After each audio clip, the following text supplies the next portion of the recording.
Magandang araw! Sama-sama tayong matuto sa Teacher Sal Learning Resource Channel.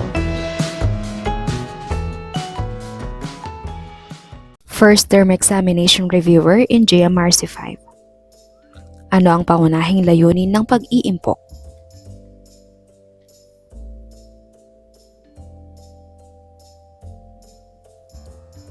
C. Makapaghanda para sa mga pangangailangan sa hinaharap. Ano ang dapat gawin kapag nakakita ng stop sign?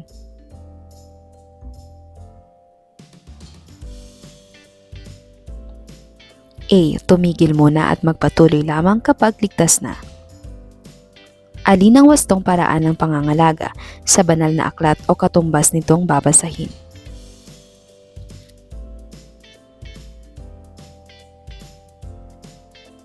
D. Hawakan at itago ito ng maayos at may paggalang. Ano ang ibig sabihin ng 3 R's sa pamamahala ng patapong gamit teknolohikal?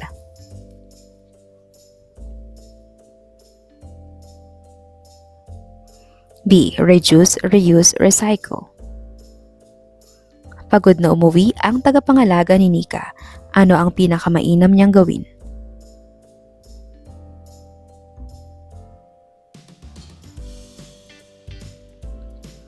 C. Mag-alok ng ligtas at angkop sa edad na tulong. Bakit mahalagang humingi ng tulong sa mapagkakatiwalaang nakatatanda kapag may nang aapi?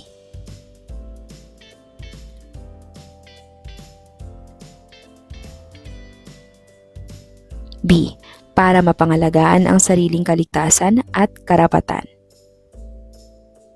Ano ang ibig sabihin ng segregation sa e-waste?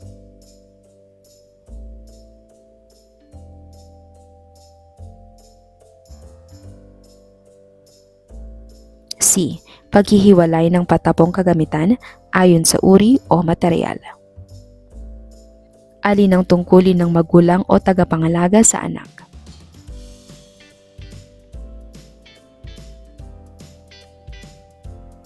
D. Mag-alaga, gumabay, sumuporta at maghanda para sa kinabukasan ng anak.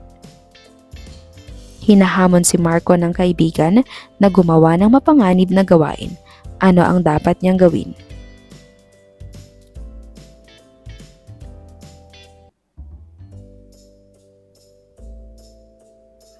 A. Tumanggi, lumayo sa panganib at magsabi sa nakatatanda kung kailangan. Bakit mahalagang mag-ipon ayon sa sariling kakayahan?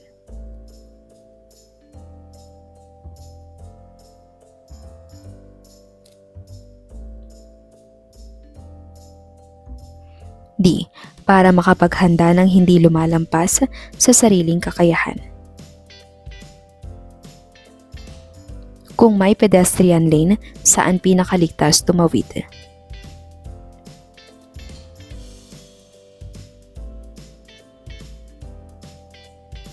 B. Sa pedestrian lane.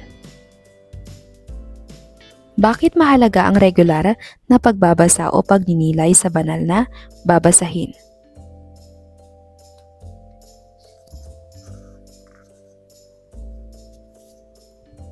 C. Para maunawaan ang mahalagang aral at magabayan ang mabuting kilos. May lumang tablet na maayos pa, ngunit may personal na impormasyon. Ano ang dapat gawin bago ito ipamigay?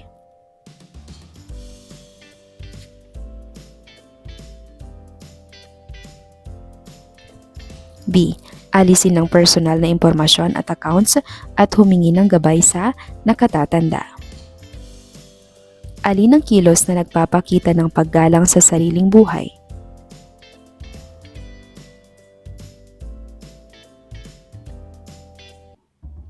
D. Pangangalaga sa katawan, damdamin at kaligtasan. Si Mia ay tumatawid sa pedestrian lane. Si Leo ay tumawid sa pagitan ng nakaparadang sasakyan. Sino ang kumilos ng tama?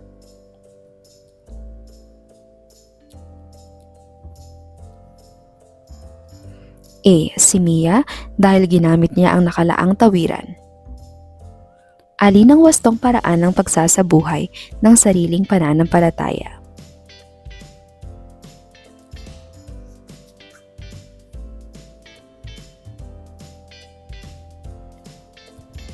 C.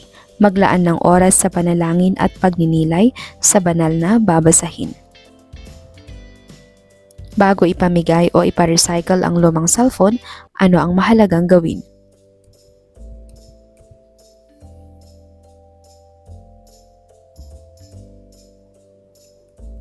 B. Alisin ang personal na impormasyon at mag-log out sa mga account. Bakit kailangang sundin ang mga paalala at tuntunin sa daan?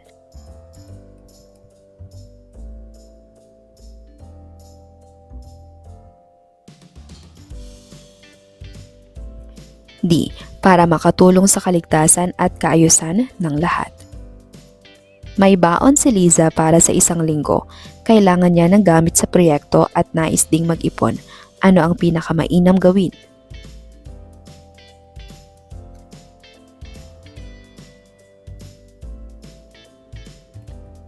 A. Unahin ang kailangan, magtabi ng ipon at bawasan ang di kailangang gastos. Si Ana ay regular na nagbabasa, ngunit minsan ay iniiwan sa sahig ang banal na babasahin. Si Ben naman ay maingat dito, ngunit bihirang magbasa. Alin ang tama?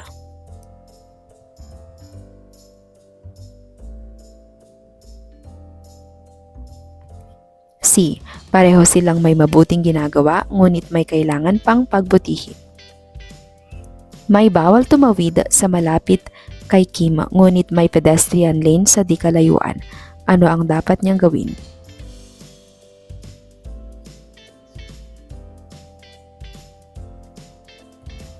D. Pumunta sa pedestrian lane at doon tumawid ng maingat. Bakit mahalagang malaman na hindi pare-pareho ang pagbabago ng bawat bata habang lumalaki?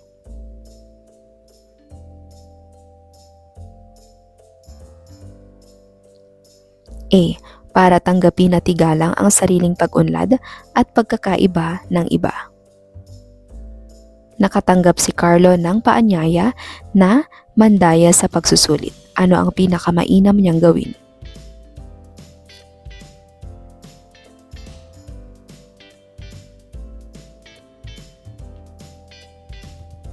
B.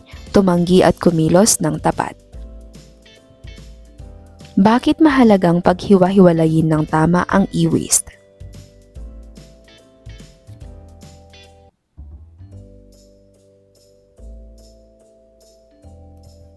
C. Para mapadali ang muling paggamit, pagre-resiklo at ligtas na pamamahala. Alin ang halimbawa ng pagbabagong emosyonal habang lumalaki?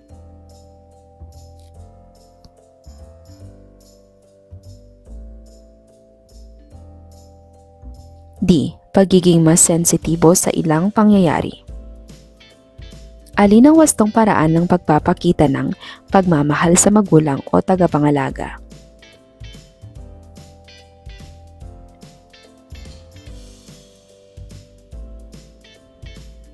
B. Gumalang, tumulong sa angkop na gawain at gumamit ng mabubuting salita. Nakakita si Leia ng sirang elektronikong kagamitan at hindi niya alam kung paano ito itatapon. Ano ang dapat niyang gawin?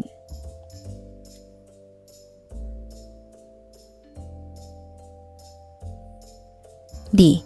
Itago sa ligtas na lugar at humingi ng gabay sa nakatatanda o autoridad. Alin ang pinakamabisang paalala para sa ligtas na pagtawid?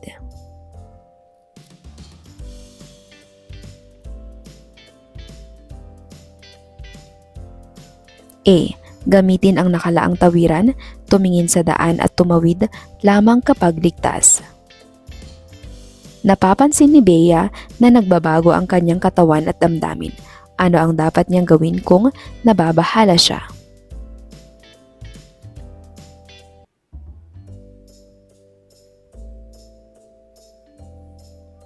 C. Makipag-usap sa pinagkakatiwalaang nakatatanda at sundin ang angkop na payo.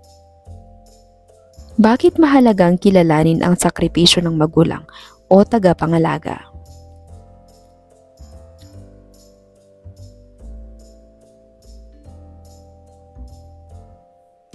D. Para pahalagahan ang kanilang pag-aalaga at mapatatag ang ugnayan ng pamilya.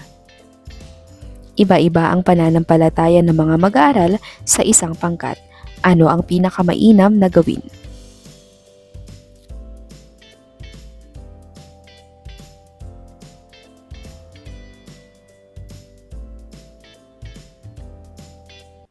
B. Gumamit ng halimbawa mula sa iba't ibang paniniwala at talakayin ng may paggalang.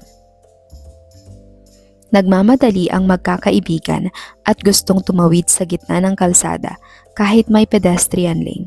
Ano ang dapat gawin?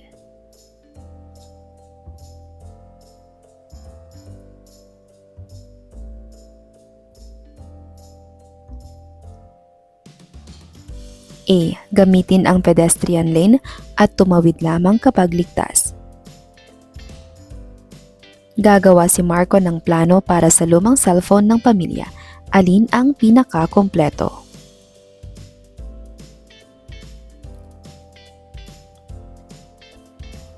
D. Suriin kung maaari pang gamitin o ipamigay, alisin ang personal na impormasyon, humingi ng gabay at iparecycle ng tama kung kailangan. Paano nakatutulong ang pananampalataya sa paghubog ng mabuting asal?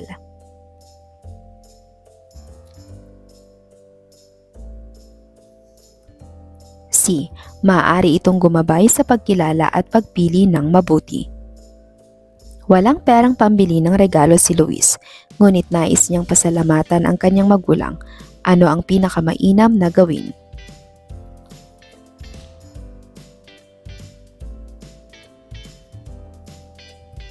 D. Magpasalamat ng taos-puso, maglaan ng oras at tumulong sa gawaing kaya niya. Hihiramin ni Paulo ang banal na babasahin ng kanilang pamilya. Ano ang dapat niyang gawin?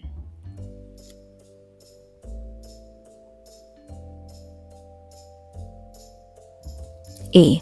Gamitin ito ng maingat at ibalik ng maayos pagkatapos.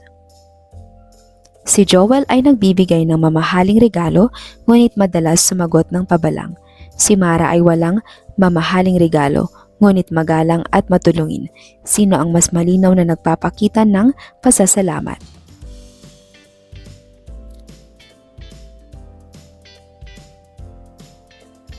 Letrang C. Si Mara dahil palagian ng kanyang paggalang at pagtulong. Alin ang mas magandang plano para sa lumang gadget?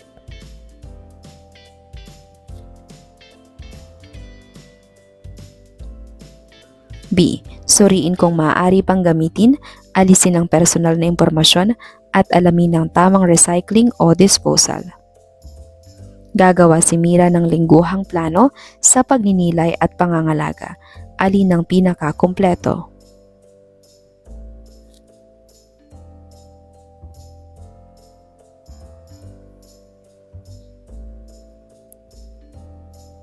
Letrang D.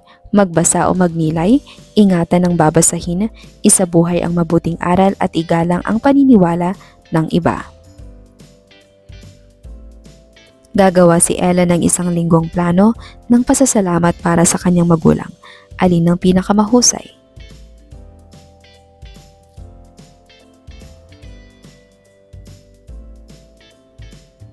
C.